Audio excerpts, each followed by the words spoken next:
Good evening from London, wrestling fans. I'm your host, Ben Allison, and you are listening to Wrestling Republic's daily broadcast, your one-stop shop for pro wrestling insight, news, and reviews on a daily basis. Today is Mailbag Monday, on the podcast where we answer your questions that you have submitted via Instagram, as well as previewing tonight's episode of Monday Night Raw. So we certainly have a lot to talk about on the show today. And joining me to discuss it, firstly, Coby Galenzoski. How are you today, Coby? I'll be on the clock for Monday Night Raw tonight, and at the end of the day, I gotta go in unbiased. And there's some good things that have been announced for tonight, and I'm excited. So we can talk about this as well as our Mailbag Monday, another one of my inventions. Yeah, Coby will be reviewing Monday Night Raw tonight on WrestlingRepublic.com, so make sure to go and check out his review after the show. Also joining us today, we have David Sheldon. How are you today, David? I am good, thank you very much. I'm excited to talk about Raw. It's an interesting what they've announced, which is plenty of nothing. But there's still lots to talk about, and obviously we have Mailbag Monday as well. And very excited. Let's get going. The first thing about this show tonight is the big headlining segment is that Brock Lesnar and Cody Rhodes will be in the same building. Now, we're not really sure if this is a face-to-face, but the wording, it kind of makes it seem like it won't be, which is a bit strange, but I understand it. But they have to make us care about this rematch in this segment. That's what they need to do. They need to make Cody seem annoyed. They need him to seem angry. Of course, Lesnar cost him his World Heavyweight Championship shot in the tournament a couple of weeks back. So they need to make him seem, passionate that he wants to, get revenge on Brock Lesnar now that they're in the same building tonight. Brock Lesnar, of course, still needs to seem angry from losing to Cody Rhodes at Backlash. I'm not so worried about that. It's more so I want Cody to seem fired up and annoyed. Because we know Lesnar will be. He's done it. He's done it all his career, and he's done it well. Cody today needs to make us care. He shouldn't seem calm. He shouldn't be, wearing a suit and, asking us what he wants to talk about. He needs to seem annoyed and to make us care about this segment. But Coby, what do you think? I mean, this is where I don't want to necessarily say I disagree, but I like the fact that when Cody Rhodes shows up for a promo in general, he's showing up because he's about to talk. He doesn't have to show up stomping in the ground and being angry at the first thing. He shows the evolution of when he starts to talk about it, when he starts to reveal his feelings. That's when the true emotion comes out. That's where Cody excels. So does he need to be angry the second we see him on Raw? No, he doesn't. If Brock attacks him first thing and Cody Rhodes continues to be angry, that's when you can get emotion from Cody Rhodes. Cody Rhodes is doing fine. He doesn't have to be more angry than he is already because he is showing it. He doesn't have to show it by having a mean mug on for every second that he's on the TV. He doesn't need to be that way. He doesn't. I'm predicting this right now, right, Coby? If Cody continues to be doing these segments every week, talking about his feelings, and he's a great talker, he's great at it. But if he continues doing these segments, which are quite long-winded every single week, fans are going to start to turn on him. I genuinely do think that, and then eventually, I don't think they're going to be able to finish the story if that's the case. It's one of the things I know. Clark takes it to the extreme of it. With the Cody, I don't know we want to talk about stuff, but I do agree with him that he's not giving us an opinion to, a reason to care. These segments, they're quite long-winded at the end of it. You're like, wow, that was a great promo. He spoke really well. And then you're like, wait a second, what did I actually learn from this? And it's very little, to be brutally honest. I think the biggest thing is look at the audience. And I don't want to say this is a different audience than 10 years ago when the fans were hijacking crowds and the fans were participating in pushing Daniel Bryan to the moon when WWE were like, we don't really want to, and then it was like, well, the fans are doing it. The crowd, the people in attendance are the people who want to be there, are the people who care about the show itself. Is Cody Rhodes going to be turned on? No. If he's badly booked, if he has a title run that's badly booked, maybe. But the crowd is 100% different than what it was 10 years ago. And I think he's 100% safe. These promos do remind me a lot of what Bray Wyatt was doing towards the end of his, return, I guess, if you want to call it. Bray Wyatt. A lot of what Bray Wyatt was, doing towards the end of, when he did return to the company. And fans turned on him quite quickly for doing these promos every single week when they're quite similar. And Cody Rhodes, I mean, the difference is Cody Rhodes excels in the ring. He makes you care about the stuff in the ring, and he wrestles more as well, which helps massively, which is the difference between him and Bray Wyatt. But I still think if he continues these promos, sooner rather than later, fans are going to get sick. I'm calling it now. I know. I called it pre-Mania, and I'm going to continue calling it now. But we're going to have to wait and see what happens, and I really hope that I'm wrong about this. I do, because I really want Cody to finish the story because he deserves it. But now let's move on to the next match, which is the other headlining segment, if you want to call it that, or headlining match for the show today. And that is in Imperium versus Kevin Owens, Sami Zayn, and a mystery partner. Now, I mean, for this, the obvious choice, if you want to say it, I guess, is Riddle, because he's been teaming with Owens and Zayn. And, of course, he's on Raw as well. It'd make a lot of sense, I think. And the other obvious choice, of course, is Mustafa Ali, as he's the number one contender for Gunther's title. So, yeah, I mean, on paper, if you were booking it, I guess Ali would maybe be the more obvious choice, but Riddle as well. He's been teaming with Owens and Zayn lately. But I'm just really excited to see Kevin Owens and Gunther and Sami Zayn and Gunther in the same ring. I'm looking forward to this one. What about you, David? What are your thoughts? Well, I mean, on paper, if you just look at the talents that are involved, I mean, this should be a great match. Like, just even from the 5 guys we've got, like you said, Owens and Gunther, Zayn and Gunther. I mean, Gunther's my favorite I think he's the best wrestler in the world. I think he could have a 5-star match with a broomstick. So I'm incredibly excited to see, those dynamics. They've been doing it a bit on the house show circuit as well. If you look at kind of the build in terms of kind of breaking down this 6-man tag into the matches for Night of Champions, you've obviously got Owens and Zayn against Reigns and Sikoa, and you've got Gunther and Ali. I think Ali could be. I think he definitely could be the mystery man. I think Riddle's too obvious.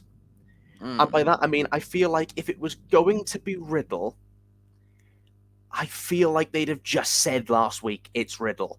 Because, Gunther ordered Imperium to eliminate Riddle from the Battle Royal.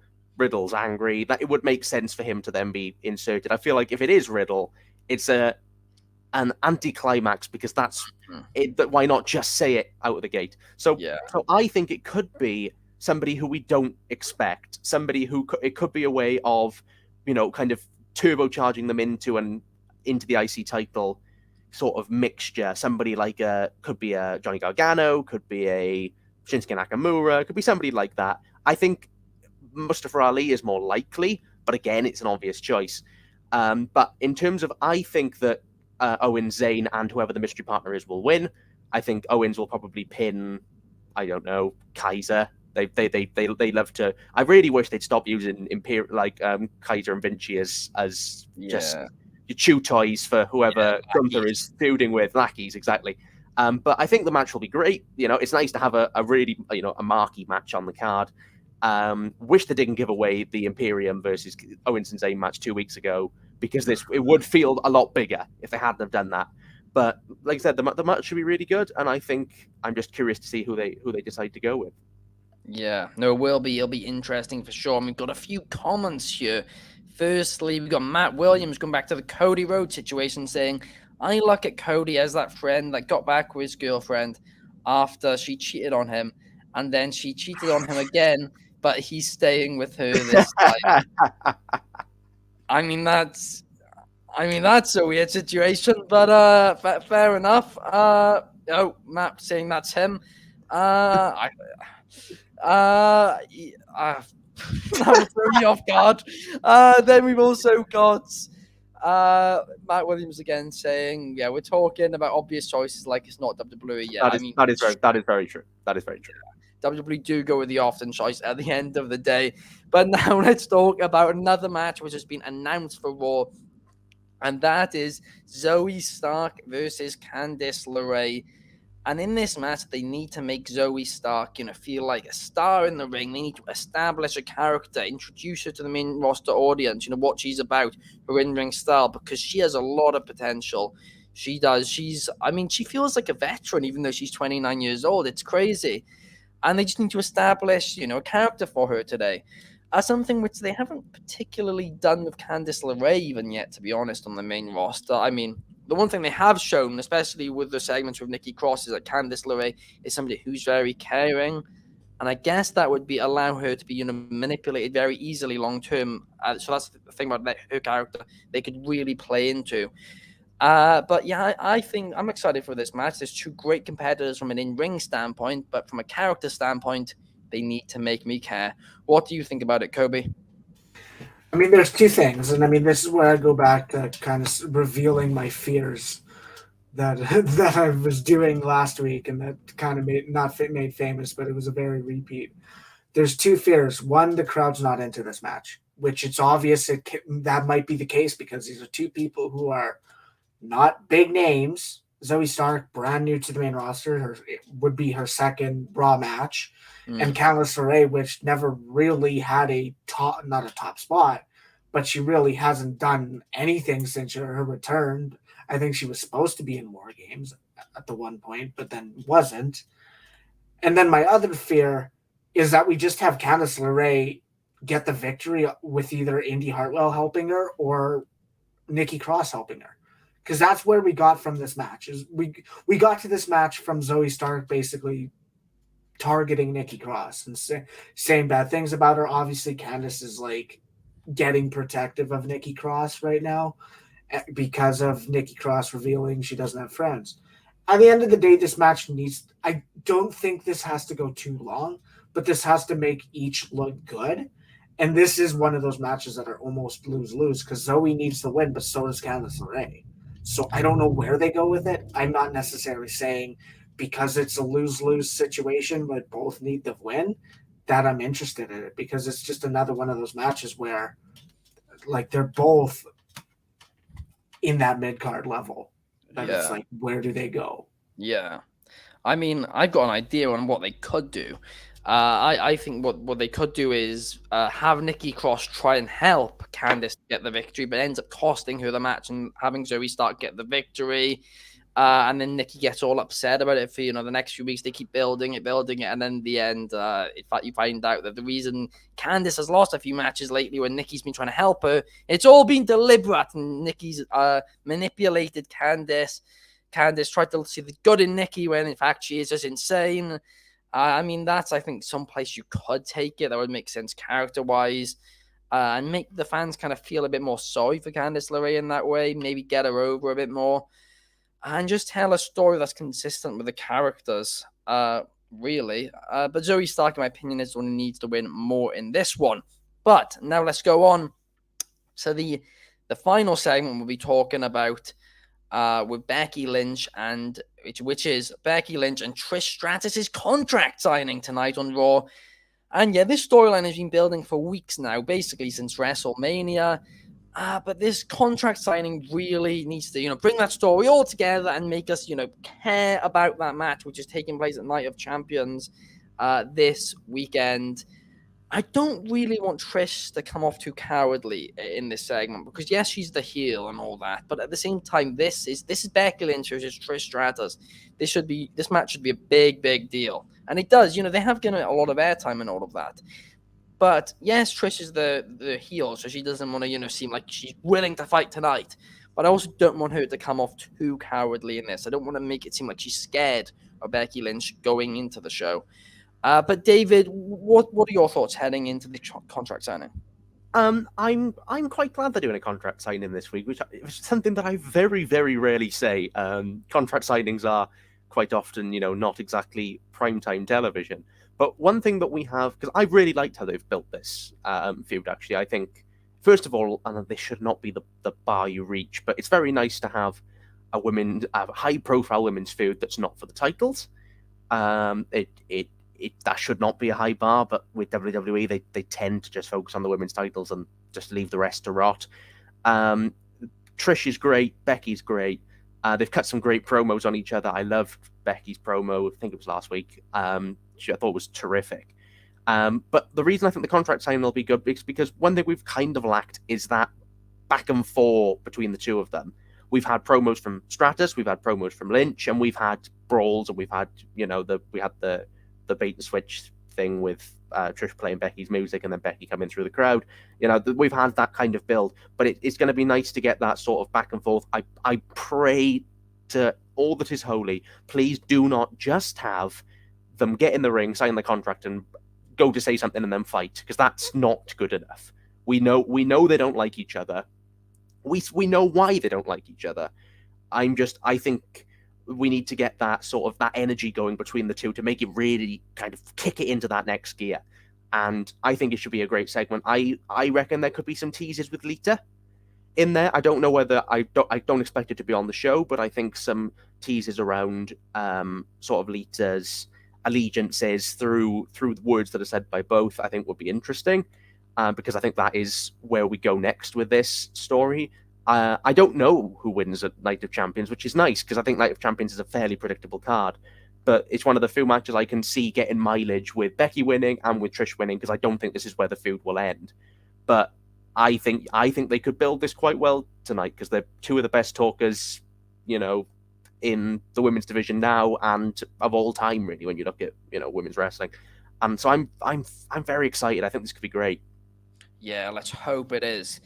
But now, let's get into Mailbag Monday.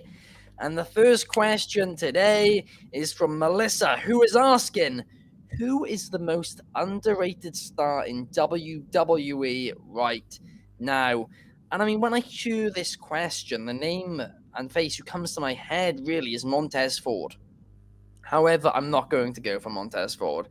Instead, I'm going to go for Tegan Nox. Bit of a wild card. On the main roster, she's been given absolutely no character. She debuted and nobody really knew who she was. It was just silence. It was really awkward. And from there, it's all just kind of sucked. However, I've watched her for years, and she's in the ring, she's amazing. On the mic, she's quite good too. But her best ability, and this is everywhere I've seen her wrestle, she has gotten over as a babyface. She's just somebody who's very easily likable, which is a real rarity in wrestling right now. We know babyfaces are extremely hard to book. She's just naturally very likable. So it should not be that hard to book her, to be honest. You just need to give us some storylines and make us care about her, which is something that WWE just have not done with her at all, which is it's quite annoying. And of course, she's from right by where I grew up in Wales as well, so there's a bit of bias, I guess. But honestly, I think she is great, and I think she has huge potential if booked correctly. But it's a difficult one to book. It is. But overall, I'd say right now, Tegan Nox is the most underrated star in WWE. So please, WWE, just give her a character. And I mean, Bailey in the chat saying that Tegan's whole character so far is multicolored hair. They've not given her a character. They've not given us a reason to care for her. But if they did, and I think it'd be, like I said, she's very likable. It'd be easy for us to do. She doesn't need some, big character. They just need to, introduce her to us more. And I think they'd have a star on their hands. But unfortunately, it's just not something that they've really done. Coby, what about you? Who do you think is the most underrated star in WWE right now? I mean, obviously, this is where I'm going to disagree. Montez is never kind of was brought up, in my opinion, because Montez is given that, like, WWE knows Montez is the future. between him and Angelo Dawkins. WWE knows Montez has a future. They just put him in an elimination chamber match. He's not legitimately in the position of he's underrated by the company. It's a matter of there's not a lot for tag team wrestling in the company right now. There's a lot of tag teams, and the tag divisions on both rosters are healthy. But keep in mind, we got one title. So, I mean, that's where the difference is there. But to me, the most underrated star in WWE is someone who, whenever he is on television, he is delivering, and he is gonna give you a reason to care and give you a reason to react, whether you liked it or not. Whether you liked him saying "shoosh," he's Chad Gable. Chad Gable was someone that when Triple H came in got control entirely. I mean, at the end of the day, entirely Alpha Academy was in that position where they had that push before last year's WrestleMania. And then it was like they kind of didn't have a position. Then they were in a feud with Braun Strowman, which, keep in mind, it's weird to say that. But even then, Braun Strowman versus Chad Gable in what would have been a squash match elsewhere under a different regime, Chad Gable looked like a star against Braun Strowman. Chad Gable looked like someone who could beat Brock Lesnar and beat Braun Strowman, and someone who could actually perform in the ring.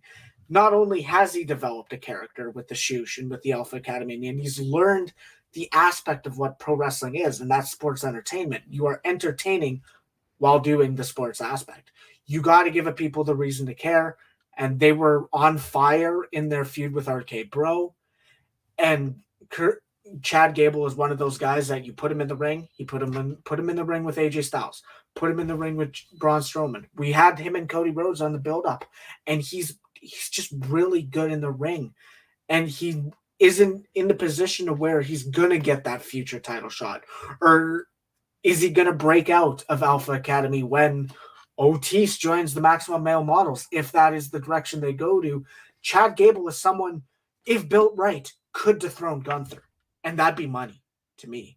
Wow, I didn't even think about that, but yeah, Coby, I mean, that would be Chad Gable versus Gunther. That's a match I'd love to see. Now that you've said that. And I mean, oh yeah, Chad Gable, like you said, he understands what sports entertainment is. He's given us a reason to care about him. The Shoes Please gimmick, like it's such a silly and simple thing, but it's over. It's selling merch. You see tons of fans wearing it. WrestleMania weekend, I saw so many people in Chad Gable t-shirts. And we've got a few comments about this saying Chad Gable is money. Bailey saying, I know this is said repeatedly, but Gable has Kurt Angle potential. And Matt Williams saying Gable should have retired Kurt Angle. And honestly, that's not a bad shout. I mean, at that time, Gable didn't really have much of a character, I guess.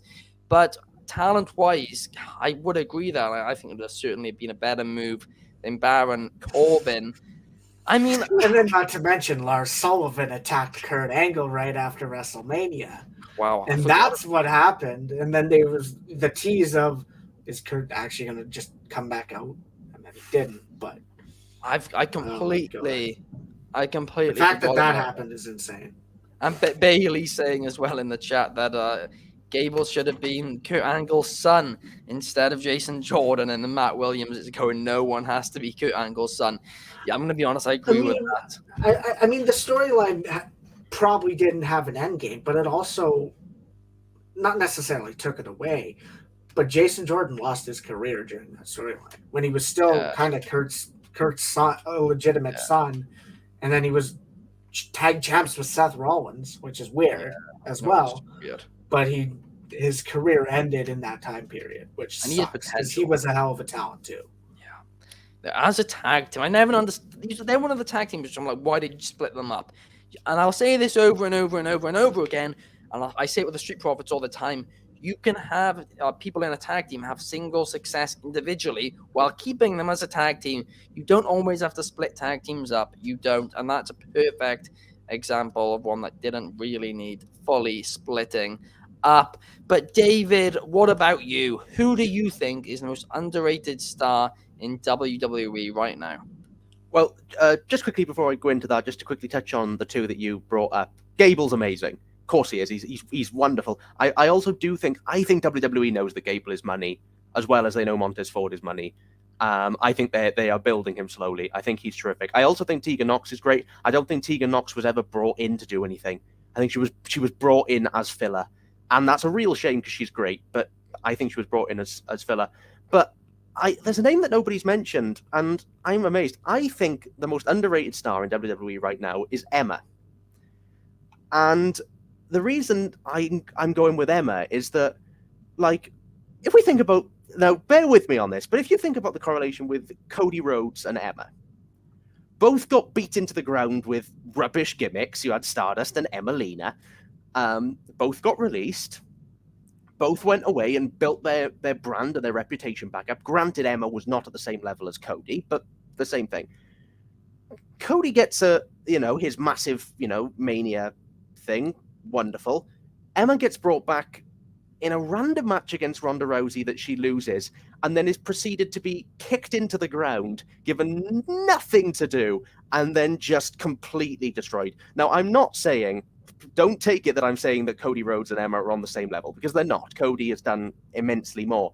But I just find it interesting that for somebody who did work on the independents, on building her name back up, but like now it's literally just become, that outside of the stuff with Madcap Moss, this is somebody who is a tremendous wrestler, a great talker, a really, really good character, when she needs to be. I love the NXT stuff she did with the stuff she did down there. But since then, it's just, it just hasn't worked. And I like the independent stuff she did a lot. And I was really excited to hear she was coming back. And then she came back and just died on the floor because they just kind of, she at that time, SmackDown were in desperate need of a top women's star.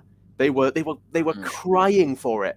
And they brought back somebody who had name value who they could have built to something. And then just went, no, sorry, you've been trounced now. Straight back down the card you go. And since then, she's been filling space on television. And I think she's so much better than that. And it boggles my mind. Absolutely boggles my mind. A couple of years ago, if you said the same thing, I would have said 110%. Because when they did the Emmalina gimmick, I was so annoyed because she has, so much talent in NXT with Paige. I thought her and Paige were going to actually be what Charlotte and Becky basically ended up being. But of course, it never worked out really for either of them. I mean, Paige obviously had that injury, and that's what cost her. But Emma, she never really got off the ground on the main roster, which was really annoying, as I thought she had a lot of potential. But I'm going to be honest here. When she went to Impact, Emma, as Tennille Dashwood, I got really excited. I was like, okay, this is the time she's really going to shine. I'm going to be honest. I thought I was not a fan of her performances in Impact at all. I didn't. I mean, she technically had one good match. And that was like her Deonna Purrazzo match, and like I can't remember, I like the character. Like she had a good character when she was with Caleb Conley, but at the end of the day, like I don't know if she's at the level where she could have been. She should be that top star. She has the look. She isn't like unattractive, if you want to say it that way, but. I don't know if she's the total package. She has to try. I agree with that, but kind of if I think about the difference between how Triple H brought in Karrion Kross, granted Karrion again has fallen a fair way. Yeah. But when you think about how he was brought in, again Karrion, somebody who hasn't really had a ton of brilliant matches, but is a good character. He was brought in, given a big spotlight, and for those first few weeks at least, when he was booked correctly, felt like a big deal. Didn't last, but felt like a big deal. Emma got brought in, and on the first night you were told you don't need to care about this person. It's fine, because here we are. Here's a shiny new toy from Impact. Oh wait, no, she's lost. Oh well, that was that. Enjoy. All right, back to main event you go. And so the reason why I'm kind of like I said with the comparisons between Cody and Emma, like I said, please don't think I'm saying that they are the same footing, because I know that they're not. But like Cody was treated like I think David's broken up there, but But Oh. yeah, I do see your point in there about, she was. They didn't bring her in well, and when you don't bring someone in well, same for Tegan Knox, it's a bad start, and it's hard to go up from there really. But I don't know. I very rarely criticize people in ring. I don't make a habit of it, and I'm not criticizing her in ring actually. But what I'm saying is, her stuff in NXT was the best stuff she's done in ring, in my opinion.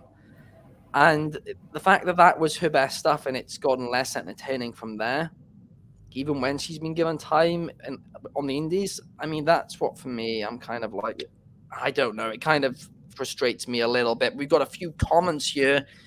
Firstly, Bailey saying heel Emma was class. Yeah, she's such a good heel. She's naturally, she is a very good talker. And Matt Williams has given his opinion, saying R-Truth.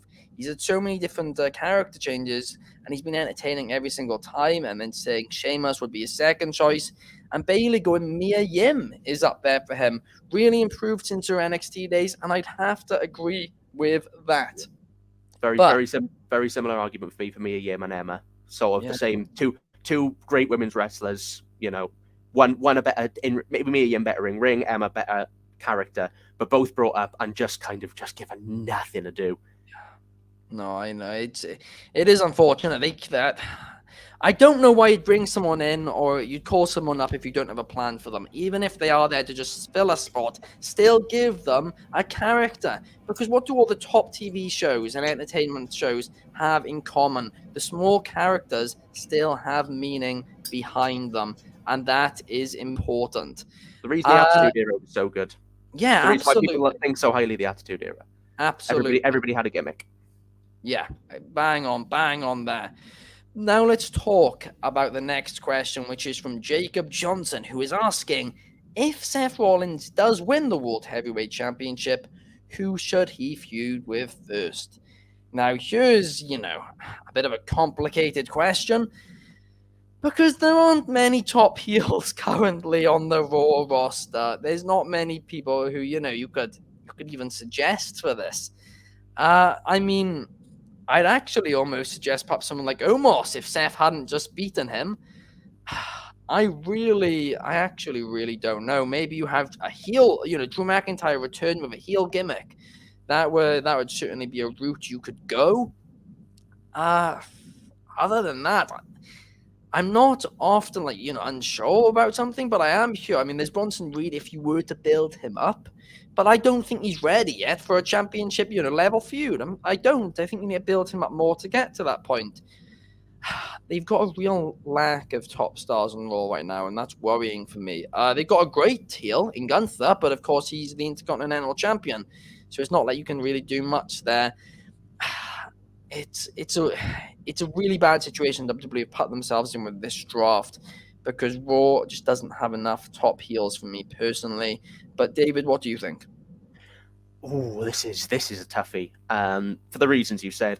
Personally, if I had my way, and this is it won't happen. I'd love to see Johnny Gargano, but that's because I am in love with Johnny Gargano. But he's not been built up enough, not nearly. Yeah, and he's a face as well. Yeah, I think you can do a face versus face feud fine. I think my pick for it would be Damian Priest. Yeah. As a first feud, as a way of he won't beat Seth, but as a way of elevating Priest. Yeah. Because Balor, what the stuff he did with Bad Bunny was amazing. Granted, he did lose to Bad Bunny, but they are doing a great job right now of building up. They're doing a great job right now of building Judgment Day up with Dominic Mysterio starting to get wins, Priest getting TV wins, Balor, But I think there could be a fun story to be played here with by kind of Priest trying to go after Rollins after Rollins beat Balor in the tournament. Yeah. And I don't want to split. I don't want Judgment Day to have a nasty breaker. But with the JD McDonough, teases of JD McDonough joining Judgment Day, there could be a little bit of friction with, especially if kind of Priest starts to grow kind of beyond his master a little bit, and Balor looks to try and get a new recruit in who he can work with. And I think if you're going to elevate Priest, from all reports that I've heard, they are hugely high on him. Then why not You know, Yeah. let's Priest versus Seth Rollins sounds like a great feud to me. Yeah. No, I mean, the issue with that is, I'm going to be honest here. On paper, Damien Priest, I would completely agree with you. And he's somebody who I think could. I think he could have a main event feud with Seth Rollins. But here's the issue. And to me, it's a big issue. He just lost to Bad Bunny. I'm sorry. I just can't. A month later, it's too early for me for him to be involved in a championship feud. But in that match, I think he beat himself. I think that's the story they told. Whether they told it successfully or not is a different question. But I think the story they tried to tell was that he beat himself because he got arrogant and he got cocky and he underestimated Bad Bunny, and with all the interference, he got injured. Yes, he got injured. So there is this story of Damien Priest going, right, I've lost to Bad Bunny, so I'm going to take myself seriously now. You know, let's go. Yeah, and try and. I mean, that's that's the thing. I see that that's where the story can be told, and going into this, I was wondering where is that next step, because you look at Monday Night Raw. And unless you see a returning Drew McIntyre as a heel, you have nobody except for Cody Rhodes to feud for Seth Rollins. SummerSlam is a big match, and you need a big. I know Money in the Bank's coming up, but SummerSlam is almost your first big, massive goal or your big flag that needs to be waved. Who on Monday Night Raw do you legitimately have other than Cody Rhodes and Finn Balor, which you just had Finn Balor lose to Seth Rollins, to face Seth Rollins at SummerSlam?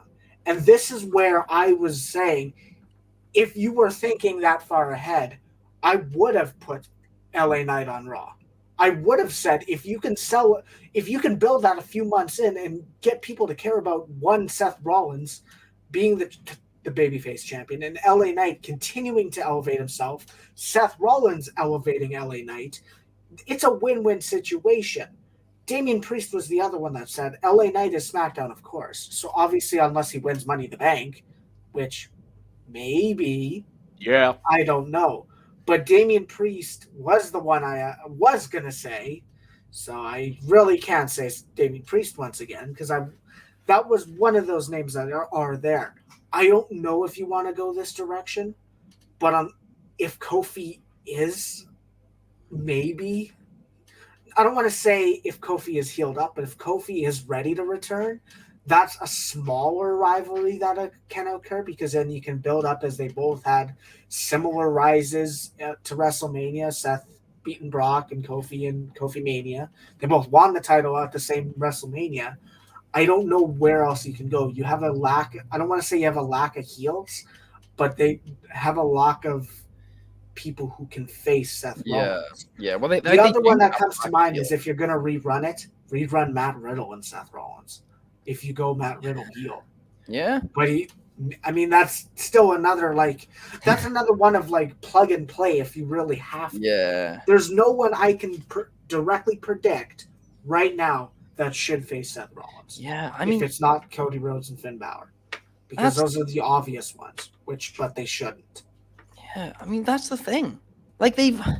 All of these are face versus face, and we can say, oh yeah, well, we could do that. I mean, we can, but in general, face versus face features don't sell, and it's been proven time and time and time again they don't.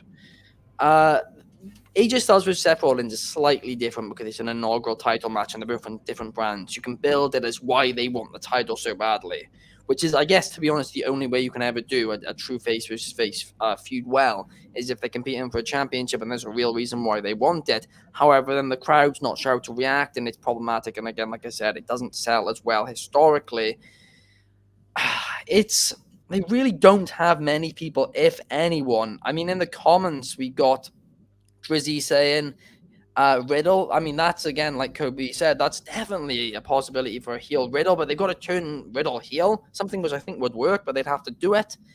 And again, they're going to need a challenger for him, like ASAP. So, I mean, maybe it will be what you said, David, and probably will be Damian Priest, but I don't know. I don't like quickly after the Bad Bunny loss, but you guys probably are right.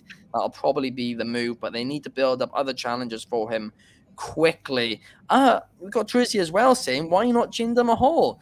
Yeah, I wouldn't actually I pick think that. if we're going off of what Nick Khan has been kind of teasing, I think that's in the direction where I think they're starting India pay-per-view premium live events next year, but they got Yeah. an India live event in the fall.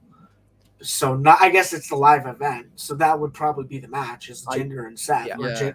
wouldn't be Jinder Roman, but I think Jinder don't so soon. know. I think Jinder so soon would be a mistake. I wouldn't be opposed to it personally, but I think as soon as you do it, people will get flashbacks to the Jinder WWE title run, which people really didn't like, and they will burn your show to the ground before you have a Yeah. chance to tell a story. Exactly. Yeah, it's Let true. let It's true. Jin, They need a good let- story behind yeah, it for sure. yeah. But very, very quickly, Main just a couple NXT minutes title. left. The very quickly before we wrap up the show, I want to quickly answer the final question we've got submitted here, and it's with somebody with a very long username with numbers in it, so I'm not even going to attempt to read it out. But they are asking, what is the best match of 2023 so far? And for me personally, it's either Kenny Omega versus Will Ospreay or MJF versus Bryan Danielson. If I have to pick one, I'm going to go Kenny Omega versus Will Ospreay. I love the story between them. I love the dynamic. And of course, in ring, it was beautiful. It was the best Kenny Omega match I've seen in a couple of years now. You could see how passionate Will Ospreay was trying to protect New Japan. Kenny Omega, passed him the torch, and Kenny Omega didn't think he's carried it well enough and all this. It was a really, really nice storyline heading into Wrestle Kingdom, and I thought it was executed brilliantly. Coby, what did you think? So what match do you think is the best match of 2023 so far? The match of the year so far, if I have to pick one, and I mean this is where I can kind of not debate, but this is where if I had to say it, Kenny Omega and Will Ospreay isn't because of the result. Kenny Omega did not need the title, whether you like it or not. He didn't. The match was really good, but nobody even remembers that match happened this year. People forget Kenny's the champion. And that's a mistake. If I had to say a men's match, you got to go Bryan Danielson versus MJF. The other one that is a shout is Charlotte Flair versus Rhea Ripley. And this is the opportunity where they came out, they didn't have the right build, not at all. But we saw a glimpse of Money in the Bank 21 when they had the solo match. We got Becky chance at the beginning of that match, and then they had the crown in the palm of the hands by the end of it. This is a match where Rhea Ripley had all the momentum. She looked good. She looked like a star. She deserved the moment, and they tore the house down. They looked good. They had a brutal contest. It was a match that delivered, and I think it was one that did. As much as it didn't, it surprised a lot. It didn't surprise me, but it surprised a lot of people of how amazing that match actually was in retrospect. Yeah. What about you, David? What is your match of 2023 so far? My match of the year this year is Drew versus Sheamus versus Gunther from WrestleMania 39. Both the Ospreay and Omega and MJF Danielson are right up there. I am unashamedly the biggest Walter fan in the world, Gunther fan, I should say. So I was just in love with it. I think it's better than the Clash at the Castle match. Wow. Personally, I think it was better executed. I adored it to pieces, and I could watch them fight for years. And it is a personal choice. It's a purely personal choice. But of all the matches this year, if you ask me which match would I want to go and watch right now, I would say Gunther versus Drew versus Sheamus. Yeah, no, it truly was a banger of a match. And we got Bailey in the comments giving you some praise, David. And yeah, but guys, it's been a brilliant show. It has been. It's a joy to have you, Coby, and you, David, on here with me talking wrestling and answering all of your questions that you have submitted via Instagram. But that basically brings today's show to a close. We'll be back tomorrow, an hour later than normal. So we'll be going at 9 p.m. UK time, 4 p.m. Eastern, and 1 p.m. Pacific. And Clark will be returning. It's the return of Clark, and we'll be talking Monday Night Raw. If you're over on YouTube, please give us a thumbs up and subscribe. And if you're over on Spotify, please a 5-star and a follow. They help us out massively. We're here every day. This has been the Wrestling Republic Daily broadcast, and we hope all of you have a brilliant rest of your day. See you next time.